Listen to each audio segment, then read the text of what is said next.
అసలు ఉదయం నుంచి కూడా రసాభాస గందరగోళ పరిస్థితుల మధ్య అసెంబ్లీ కొనసాగుతున్నటువంటి పరిస్థితి ఉంది. అసెంబ్లీ సమావేశాల్లో బిజినెస్‌ని నడిపించకుండా పక్కదారి పట్టిస్తున్నారంటూ కూడా విపక్ష సభ్యులపై అధికార పార్టీ సభ్యులు విమర్శలు చేస్తున్నారు. సో అసలు ఈరోజు జరిగినటువంటి అసెంబ్లీలో జరిగినటువంటి మొత్తం గందరగోళ పరిస్థితులు, జరిగినటువంటి వివాదం, నడిచినటువంటి బిజినెస్ అవర్కి సంబంధించి అనాలిసిస్ని, అలాగే జరిగిన మరిన్ని ఇన్పుట్స్ని మా తెలంగాణ ఇన్పుట్ ఎడిటర్ కళ్యాణ్ అడిగి తెలుసుకుందాం. సో కళ్యాణ్, సో ఎలా స్టార్ట్ అయింది? ఇక్కడతో మధ్యాహ్నం సెషన్తో అంటే మధ్యాహ్నం లంచ్ అవర్ బ్రేక్తో ఒక పాజ్ అయితే పడింది, కానీ ఉదయం నుంచి కూడా ఒక గందరగోళ పరిస్థితి నెలకొంది. సో మొత్తానికి 23 మంది బీఆర్ఎస్ ఎమ్మెల్యేల సస్పెన్షన్ అయితే నడిచిపోయింది. సో ఏం చెప్తారు?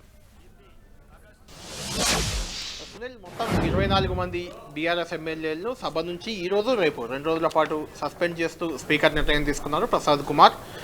దీనికి ముందు చాలా ఈ ఉదయం నుంచి కూడా ఈరోజు సభా వ్యవహారాలు ఏవీ జరగలేదు. పద్దులపై స్పీకర్ శాసనసభ వ్యవహారాల మంత్రి శ్రీధర్ బాబు గారు పద్దులను ఇంట్రడ్యూస్ చేయడం, వాటిపై ఆమోదింపజేసుకోవడం, అలా కొంత ప్రయత్నం మొదట్లో జరిగినప్పటికీ ఆ తర్వాత బీఆర్ఎస్ అడ్డుకుంటూ వచ్చింది. ప్రధానంగా మంత్రి పొంగులేటి శ్రీనివాసరెడ్డికి సంబంధించిన రాఘవ కన్స్ట్రక్షన్కి సంబంధించి నిన్ననే సభా సాక్షిగా సిబిసిఐడి విచారణకి సీఎం రేవంత్ రెడ్డి ఆదేశించారు. అయినప్పటికీ దీనిపై ఒక హౌస్ కమిటీ వేయాలి, నిజాలు నిగ్గు తేల్చాలనే నినాదంతో బీఆర్ఎస్ సభ్యులంతా కూడా పట్టుపట్టారు. దాంతో సభా వ్యవహారాలు నిన్న కూడా అడ్డుకున్నారు, ఈ రోజు కూడా సభా వ్యవహారాలు నడవనీయలేదు. ఈ నేపథ్యంలో ఇంతసేపటి వరకు దాదాపుగా ఉదయం నుంచి కూడా 2 గంటల వరకు కూడా 1:30 వరకు కూడా చూశారు. 1 to 1:30 వరకు ఆల్మోస్ట్ హాఫ్ అన్ అవర్ ముఖ్యమంత్రి చివరిగా మాట్లాడారు. దానికంటే ముందు చాలా హైడ్రామా చోటు చేసుకుంది సునీల్. ఈరోజు ఈ పొంగులేటి శ్రీనివాసరెడ్డి వ్యవహారానికి సంబంధించి సభా సంఘం డిమాండ్తో బీఆర్ఎస్ చేస్తున్న ఆందోళన, ఇదంతా కూడా కడియం శ్రీహరి వర్సెస్ కౌశిక్ రెడ్డి మధ్య వివాదంగా మారింది. కడియం శ్రీహరి లేచి ఈ సందర్భంగా మాట్లాడిన సందర్భంగా కౌశిక్ రెడ్డి ఏదో తుపాకీలాగా ఇలా గన్ను పెట్టి కాల్ చేస్తారంటూ ఏదో సైగ చేశారంటూ మిగిలిన కాంగ్రెస్ సభ్యులంతా కూడా తీవ్ర స్థాయిలో కౌశిక్ రెడ్డిపై ధ్వజమెత్తారు. కౌశిక్ రెడ్డిని ఏకంగా ఎక్స్పెల్ చేయాలి అంటే, గతంలో బీఆర్ఎస్ ప్రభుత్వం అధికారంలో ఉన్నప్పుడు, కేసీఆర్ ముఖ్యమంత్రిగా ఉన్నప్పుడు అప్పుడు ఏకంగా సంపత్ కుమార్, అలంపూర్ ఎమ్మెల్యే సంపత్ కుమార్, నల్గొండ ఎమ్మెల్యే కోమటిరెడ్డి వెంకటరెడ్డి ఇద్దరిని ఎక్స్పెల్ చేశారు. వాళ్ళు స్పీకర్పై ఉమ్మడి సభ అప్పుడు శాసనసభ శాసన మండలి 2 సమావేశమైనాయి. ఆ సందర్భంగా కాగితాలు విసరడం, స్పీకర్ కంటికి గాయం కావడం, ఇలాంటి నేపథ్యంలో వాళ్ళిద్దరిని పూర్తిగా ఎక్స్పెల్ చేశారు, సభ్యులుగా తొలగించారు. అలాగే ఇప్పుడు కౌశిక్ రెడ్డిని తొలగించాలంటూ కూడా చాలా తీవ్ర స్థాయిలో వాదోపవాదాలు జరిగాయి. దాదాపు అంటే కడియం శ్రీహరి దళిత ఎమ్మెల్యే కాబట్టి దాదాపు 20 మంది దళిత ఎమ్మెల్యేలు, అంటే సభలో ఉన్న కాంగ్రెస్ దళిత నాయకులందరూ కూడా, ఎమ్మెల్యేలు, మంత్రులు అంతా ఈ వ్యవహారంపైనే ప్రతి ఒక్కరు మాట్లాడారు. కౌశిక్ రెడ్డిపై చర్యలు తీసుకోవాలని డిమాండ్ చేశారు. అటు విప్పులు బీర్ల ఎలయ్య యాదవ్, ఆది శ్రీనివాస్ మాట్లాడారు. ఆ తర్వాత మంత్రులు లక్ష్మణ్ కుమార్, వివేక్, శ్రీధర్ బాబు అందరూ, దాదాపు సభలో ఉన్న అందరూ కూడా మూకుమ్మడిగా దాడి చేశారు. కడియం శ్రీహరి పట్ల కౌశిక్ రెడ్డి వ్యవహరించిన తీరును విమర్శిస్తూ దాడి చేశారు. ఆయన ఎక్స్పెల్ చేయాలంటూ డిమాండ్ చేశారు. ఇదంతా అయిన తర్వాత ముఖ్యమంత్రి రేవంత్ రెడ్డి గారు చివరగా మాట్లాడారు. 1 గంట నుంచి 1:30 వరకు కూడా ఈ సభా సంఘాలకు సంబంధించి పొంగులేటి శ్రీనివాసరెడ్డికి సంబంధించి ఇప్పటికే సిబిసిఐడి విచారణ జరిపాము, ఇంకా దానికి సభా సంఘం అక్కర్లేదు అని తేల్చి చెప్పారు. అయినా సభ జరగకుండా ఒకవేళ ఉంటే మిగిలిన బీఆర్ఎస్ సభ్యులందరిపై చర్యలు తీసుకోవాలి, వాళ్ళని సస్పెండ్ చేయాలని కోరారు.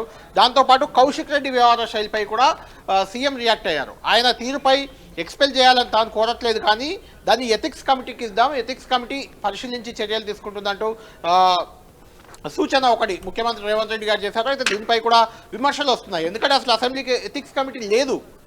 లేని ఎథిక్స్ కమిటీకి ఇప్పుడే ఎలా చేస్తారు అంటే, ఎథిక్స్ కమిటీ ఉంటే దానికి సిఫార్సు చేయడంలో అర్థం ఉంది. అసలు లేని ఎథిక్స్ కమిటీని, కౌశిక్ రెడ్డి వ్యవహార శైలిని కొత్తగా కమిటీని ఏర్పాటు చేసి దానికి సిఫార్సు చేయడం అనే దానిపై కొంత భిన్నాభిప్రాయాలు వ్యక్తమవుతున్నాయి. ఇది రాజ్యాంగ విరుద్ధం, ఇది సరైన విధానం కాదు. ఎందుకంటే కమిటీ ఉన్నప్పుడు ఎథిక్స్ కమిటీకి ఇవ్వచ్చు సభ్యుడి ప్రవర్తనకు సంబంధించి. లేదు కమిటీ కాబట్టి దాన్ని రాబోయే కమిటీకి రిఫర్ చేయడం అనేది కరెక్ట్ కాదనే అభిప్రాయం కూడా చాలా మందిలో వ్యక్తమవుతుంది. దీనిపై ఈవెన్ కేంద్ర మంత్రి బండి సంజయ్ కూడా ఇదే అంశంపై రియాక్ట్ అయ్యారు. ఆయన కూడా ఇదే చెప్పారు, అసలు ఎథిక్స్ కమిటీయే లేదు అసెంబ్లీలో, కౌశిక్ రెడ్డి వ్యవహారాన్ని ఎథిక్స్ కమిటీకి ఎలా ఇస్తారంటూ బండి సంజయ్ ఇమీడియట్ రియాక్ట్ అయిన పరిస్థితి కనిపిస్తుంది. కాబట్టి ఇది రాజ్యాంగ పరంగా కొంత ఏ మేరకు చెల్లుతుంది.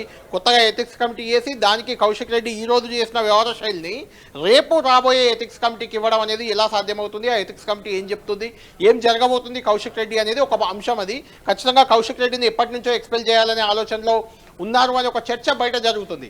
కౌశిక్ రెడ్డి దూకుడు కావచ్చు, ఆయన వ్యవహార శైలి కావచ్చు, చిన్న పెద్ద అనే తారతమ్యం లేకుండా కాంగ్రెస్ నేతలపై చేస్తున్న దాడి కావచ్చు, వాటెవర్ వీటన్నిటిని దృష్టిలో పెట్టుకొని కౌశిక్ రెడ్డిని ఎక్స్పెల్ చేస్తారు అనే ప్రచారం చర్చ ఎప్పటి నుంచో జరుగుతుంది. కాబట్టి ఈరోజు ఈ వ్యవహారం దొరికింది. కడియం శ్రీహరి వర్సెస్ కౌశిక్ రెడ్డి మధ్య జరిగిన వివాదం అది దళిత్ వర్సెస్ నాన్ దళిత్ అనే రకంగా అక్కడ సభలో కూడా ప్రొజెక్ట్ అయింది. ఎందుకంటే 10-15 మంది 20 మంది దాదాపు సభలో ఉన్న కాంగ్రెస్ దళిత ఎమ్మెల్యేలు, ఎస్టీ ఎమ్మెల్యేలు, ఎస్టీ మంత్రులు, దళిత మంత్రులు అంతా కూడా అక్కడ సభలో ఉన్న వాళ్ళంతా కూడా రియాక్ట్ అయ్యారు. అందరూ కౌశిక్ రెడ్డిపై చర్యలు తీసుకోవాలని కోరారు. కాబట్టి ఎథిక్స్ కమిటీకి ఇవ్వాలని సీఎం చెప్పడం, స్పీకర్ అంగీకరించడం, దాంతో మిగిలిన 24 మంది కేసీఆర్ సభకు రాలేదు, మాజీ మంత్రి మల్లారెడ్డి కూడా సభకు రాలేదు. కాబట్టి వాళ్ళిద్దరిని పక్కన పెట్టి సభలో ఉన్న బీఆర్ఎస్ సభ్యులందరినీ సస్పెండ్ చేశారు. ఇందులో ఎవరైతే ఫిరాయింపు ఎమ్మెల్యేలు ఉన్నారో 10 మంది ఫిరాయింపు ఎమ్మెల్యేలని మనం చెప్తున్నాం. అందులో మైపాల్ రెడ్డి మళ్ళీ బ్యాక్ వచ్చిన నేపథ్యంలో మైపాల్ రెడ్డిని మాత్రం మినహాయించారు. మైపాల్ రెడ్డిని బీఆర్ఎస్ సభ్యునిగానే గుర్తించారు. ఆయన కాంగ్రెస్లో లేనట్టే చెప్పుకోవాలి. ఎందుకంటే మైపాల్ రెడ్డి కూడా ఇప్పుడు సస్పెండ్ అయ్యాడు. మైపాల్ రెడ్డిని మినహాయించి మిగిలిన 24 మందిపై సస్పెన్షన్ వేటు వేశారు. ఈరోజు సభకు కేసీఆర్, మల్లారెడ్డి, ముఠా గోపాల్, అదేవిధంగా సుధీర్ రెడ్డి, ఎల్బీ నగర్ ఎమ్మెల్యే సుధీర్ రెడ్డి రాకపోవడంతో ఈ నలుగురిపై సస్పెన్షన్ వేటు పడలేదు. వాళ్ళు రేపు సభకు వస్తే ఈ నలుగురిలో ఎవరైనా వచ్చే అవకాశం ఉంటుంది. ఎందుకంటే సస్పెండ్ కాలేదు, ఈరోజు సభలో లేరు కాబట్టి. అయితే ఇందులో కూడా ఇంపార్టెంట్ సునీల్ ఏంటి అంటే విషయం, వీళ్ళందరినీ సస్పెండ్ చేసిన నేపథ్యంలో ఈ రోజు రేపు మాత్రమే బడ్జెట్ సెషన్ మిగిలింది. 2 రోజుల పాటు సభా కార్యక్రమాలను యథావిధిగా నిర్వహించుకోవాలి, పద్దులో ఆమోదం తెలపాలి, అప్రాప్రియేట్ బిల్ పాస్ చేయాలి. ఇవన్నీ ఉన్నాయి కాబట్టి ఖచ్చితంగా వీళ్ళందరిపై సస్పెన్షన్ వేటు వేసి చర్యలు తీసుకుంటున్నారు. కేవలం ఇప్పటి వరకు జగదీష్ రెడ్డి మాజీ మంత్రిని మాత్రమే గతంలో సస్పెండ్ చేశారు. ఈ 2 ఏళ్లలో దాదాపు బీఆర్ఎస్ నేతలు ఎవరిని సస్పెండ్ చేయలేదు. కానీ ఈ రోజు ఇంతమందిని సస్పెండ్ చేయడం, కౌశిక్ రెడ్డి వ్యవహార శైలిని ఎథిక్స్ కమిటీకి ఇవ్వడం అనేది హాట్ టాపిక్గా మనం చెప్పుకోవాలి. Sunil. Okay Kalyan, thank you so much for the analysis.